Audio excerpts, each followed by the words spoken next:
النهاردة وصفتنا ليها فوائد عظيمة جدا للشعر.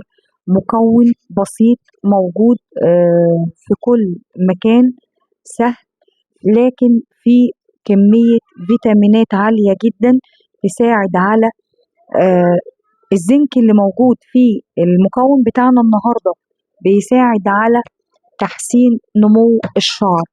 كمان فيتامينات كتيرة جدا للشعر، زي فيتامين ألف، زي فيتامين سي، زي فيتامين جي، وكل الفيتامين دي اللي موجودة في المكون بتاعنا ده احنا بنحتاجها لشعرنا.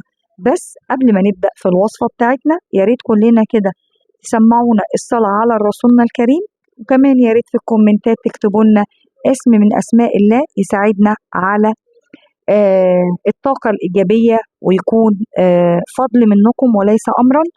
ويلا بينا بقى نشوف مكونات وصفتنا النهاردة، وهي مكونات بسيطة جدا، مكون موجود في كل مطابخنا العربية، وكمان بنستخدمه في كوجبات غذاء للأطفال للكبار، بس بالطريقة الصحيحة. يلا نتعرف على مكوننا النهاردة، بس هسيبكم مع انترو كده بسيط للقناة.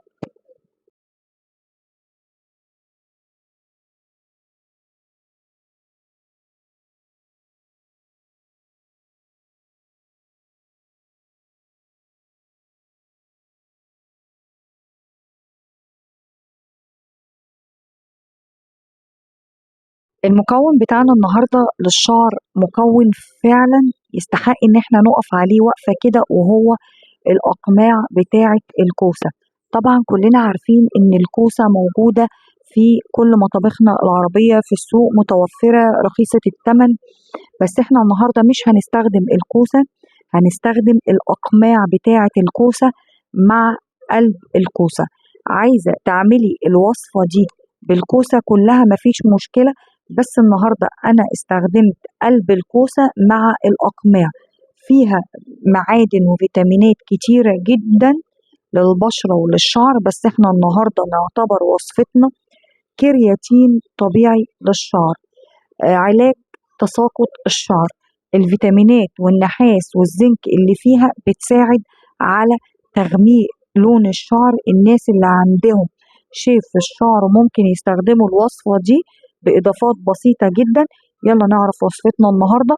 أول حاجة كده بجيب الكوسة بتاعتي أو أقماع الكوسة وقلب الكوسة، وابتدي أضيف عليهم حوالي معلقة كده من بيكربونات الصوديوم اللي احنا بنستخدمها طبعا في الأكل، وهضيف عليها كمان حوالي نص أو كوباية مية العادية، المج العادي خالص.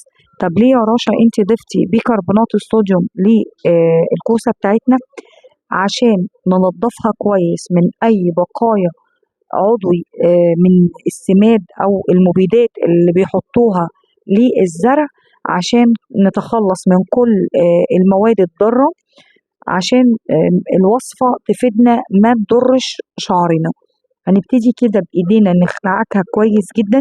كمان ساعات بيبقى فيه أتربة، بيبقى فيه طين من الأرض، عشان نتخلص من كل الأتربة من كل الأوساخ لازم الخطوة دي نعملها كويس جدا زي ما انا بعمل كده. طبعا انتوا بتاخدوها تحت الحنفية على مية جارية، بيبقى افضل كتير ان انتوا تعملوا الخطوة دي عشان نقدر نتخلص من كل الاتربة من كل الطين بتاع الارض ونغسلها كويس جدا. لكن انا عملتها في طبق كده قدامكم عشان اقدر اخلص كل الاسمدة وكل الاوساخ منها. الخطوة دي مهمة جدا في أي مكون طبيعي إحنا بنعمله، لازم نعمل الخطوة دي عشان نتخلص من كل الأسمدة. أنا كده هغسلها كويس جدا، ويلا ننتقل للخطوة التانية. والخطوة التانية إن أنا بجيب بولة كده أو حلة أو كسرونة ينفع نحطها على النار.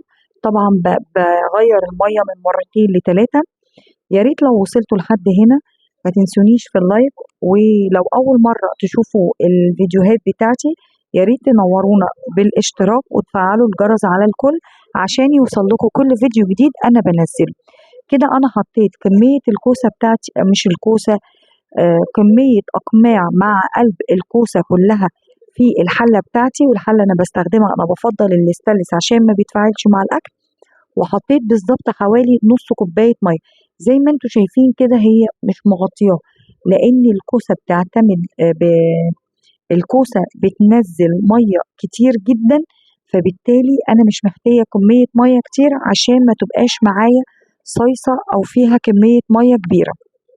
هاخد بقى الحلة بتاعتي دي وهحطها على النار، وهوريكم درجة السوا بتاعتها، وننتقل للخطوة التانية زي ما انتوا حضراتكم شايفين. وكده انا وصلت لدرجة السوا اللي انا عايزاها. طب انا اعرف ازاي الاقماع بتاعتي استوت؟ لما بضغط عليها كده طبعا بالمعلقة بلاقيها استوت تماما. طبعا زي ما انتوا شايفين بصوا كمية المية اللي نزلتها الكوسة. انا بقى هاخد المية بالكوسة. للأسف أنا الهاند بلندر بتاعي اتحرق وأنا بصنع الصابون. طبعا كنت بفضل أعمل الخطوة دي قدامكم عشان تشوفوا إن إحنا مفيش أي إضافات بنضيفها أو أي حاجة بنعملها ورا الكاميرا. طبعا انت لو عندك هاند بلندر هتضربيها وهي سخنة، لأنه بيستحمل درجة حرارة عالية جدا. طبعا لو في الخلاط هتستني لما تبرد تماما عشان الخلاط ما يتحرقش. نقل للخطوة اللي جاية، وهي طبعا بعد ما بردت الكوسة بتاعتي وضربتها في الخلاط زي ما انتوا شايفين كده ما ضفتش أي إضافات نهائي. هبتدي بقى أصفيها بمصفى سلك. لو انت عندك شاش أبيض يا ريت هيبقى الوقت معاكي أقل من كده. ببتدي أنزلها كلها كده في المصفى بتاعتي. هبتدي طبعا أعمل أنا الخطوة دي معاكم كده واحدة واحدة. طبعا لو في البيت زي بالمصفى كده بتعمليها، بتبتدي تنزلي بالمعلقة كل الكوسة اللي في المصفى. لكن لو عندك شاشة بيبقى الموضوع أسهل شوية. هنعمل بقى كل الكمية بتاعتنا، وبعد كده هرجع لكم تاني لما أخلص الكمية كلها، عشان بصوا القوام بتاعها بكل مادة ما بنزل المية اللي فيها بيبقى القوام عامل زي التفل كده. مش عايزة يبقى فيها كل التفل ده. ليه؟ عشان لما اعمل الكريم بتاعي يبقى مفيش اي حاجة تلزق في شعري، ويبقى زي القوام الكريمي بالظبط اللي بشتريه حمام الكريم بتاع بره بالظبط. هكمل انا بقية الكمية وهرجع لكم تاني. وكده دي الخطوة التانية. بصوا القوام عشان طبعا هي سايلة شوية، لكن كل ما بتبرد بتبقى القوام بتاعها تقيل. طبعا لو انا عملتها ولقيت القوام بتاعي خفيف، هاخد القوام دوت وهضيف ليه معلقة او معلقتين من نشا الذرة او من دقيق الرز. طب انا يا رشا ما عنديش دقيق رز، هاخد معلقتين من الرز الابيض واطحنهم في المطحنة بتاعة البيت طبعا، وانخلهم كويس واحطهم على القوام دوت واسويهم على النار. وبعد كده برجع اصفيه تاني عشان لو في اي رز ما استواش معايا، في اي بقايا من الرز، يبقى القوام بتاعي زي حمام الكريم بتاعي بالظبط. تمام. بعد كده هنعمل ايه؟ خطوة مهمة جدا لازم اتأكد ان هو بارد تماما. هجيب معلقتين من العسل الابيض، ادي اول معلقة. تاني معلقة، معلقتين كبار لان الكمية دي بالظبط حوالي كيلو، وهقلبهم كويس جدا. وكل ما انزل بمكون اقلبه كويس جدا عشان يمتزج معايا. وبعد كده لما اقلب المكون بتاعي خالص ويتلاشى ما يبقاش فيه اي اثر، ابتدي انزل بالمكون التاني. انا هحط في الوصفة بتاعتي النهاردة معلقتين كبار من زيت الزيتون. طب انا ما بحب زيت الزيتون، ممكن احط زيت السمسم. هنا انا حطيت اهو معلقتين كبار من زيت الزيتون، ودول كمية مناسبة جدا للكمية اللي انا عاملاها.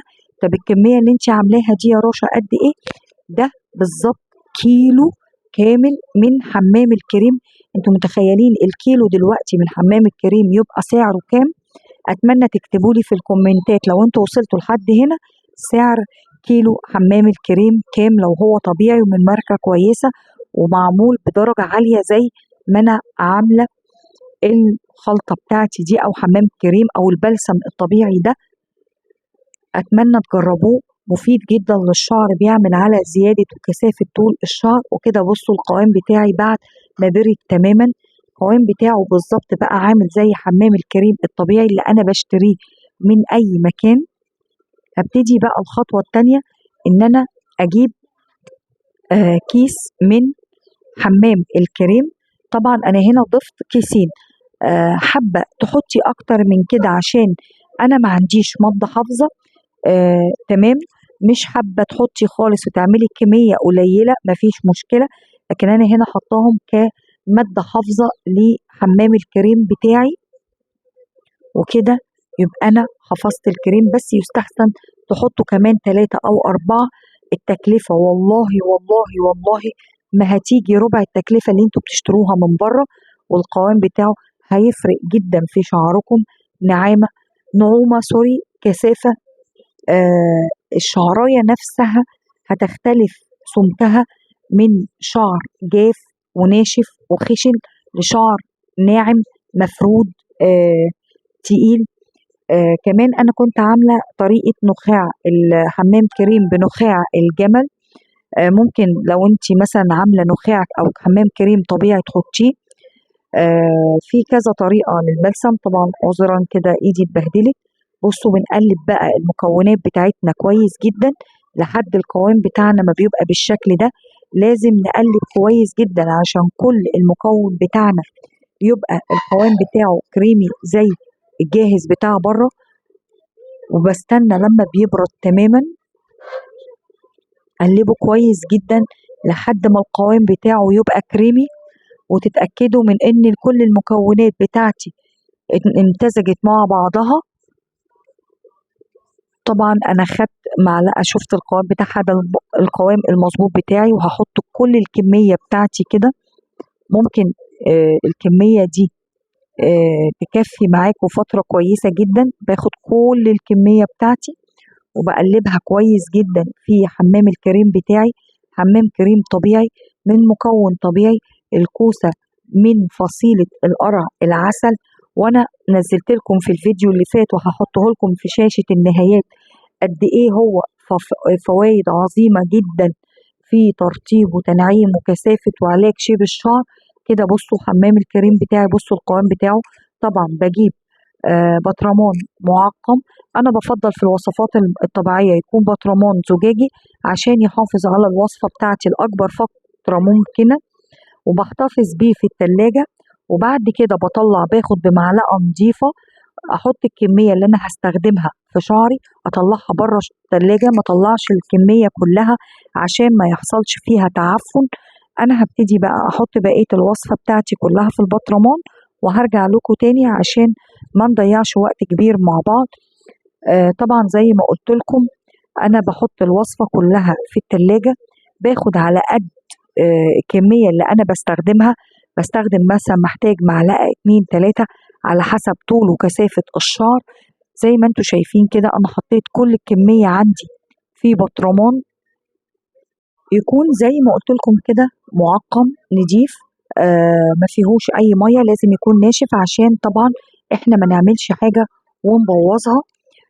بتستخدميه كبلسم للشعر، بتستخدميه كحمام كريم للشعر، ممكن تحطيه على شعر مفرود ومغسول لسه مندي، وتلفي شعرك طاقية وتلفيه بكيس بلاستيك وتسيبيه من ساعة لساعتين، وبعد كده اشطفيه بمية بس. كده الكمية بتاعتي أنا عندي هنا كده عملت كيلو كامل من حمام الكريم. يرطب الشعر، ينعم الشعر، يساعد على علاج شيب الشعر، تقوية جذور الشعر، كثافة الشعر، علاج شيب الشعر، علاج الشعر الأبيض المبكر، كمان علاج الشيب المبكر، علاج الشعر الأبيض. يعني من وصفة كلنا كنا بنرميها في الزبالة عملنا منها كيلو كامل من حمام الكريم. ما كلفتناش ربع تمن حمام الكريم اللي بنجيبه من بره. طبعا بنغطيه وبنحطه محكم في التلاجة، نستنى لما حمام الكريم بتاعي يبرد خالص، وبعد كده باخد الكمية على حسب طول وكثافة الشعر وبستخدمه. ما باخدش الكمية كلها، بحتفظ بيه في التلاجة، أطلع كمية على قد ما بستخدمه، وبعد كده أحتفظ بالباقي بالتلاجة، أحطه على الشعر وأفرد وأقوم لفة شعري تغير. ممكن ألف شعري بستريتش راب، وبعد كده أشطف شعري من 2 ل 3 في الأسبوع. أحصلي على شعر ناعم كثيف ما فيهوش اي موجة في الشعر، كرياتين طبيعي للشعر، بروتين طبيعي للشعر. وصفة من اكتر الوصفات المجربة اللي جايبة معانا نتيجة، وصفة هايلة جدا، اتمنى تجربوها. ولو عجبتكم وصفاتي اكتبوا لي كومنت حلو كده يشجعنا على الاستمرار. النهارده ده كانت فكرة الفيديو بتاعنا، أتمنى تعجبكم. وأنا كده وصلت لآخر وصفتنا معاكم النهاردة، أتمنى تجربوها. وهسيب لكم فيديو في شاشة النهايات اتفرجوا عليه، ولو عجبكم ما تنسوش تعليق حلو منكم يدعمنا ويساعد على انتشار الفيديوهات، ولايك حلو وشير في الخير عشان الغير يستفاد. والسلام عليكم ورحمة الله وبركاته.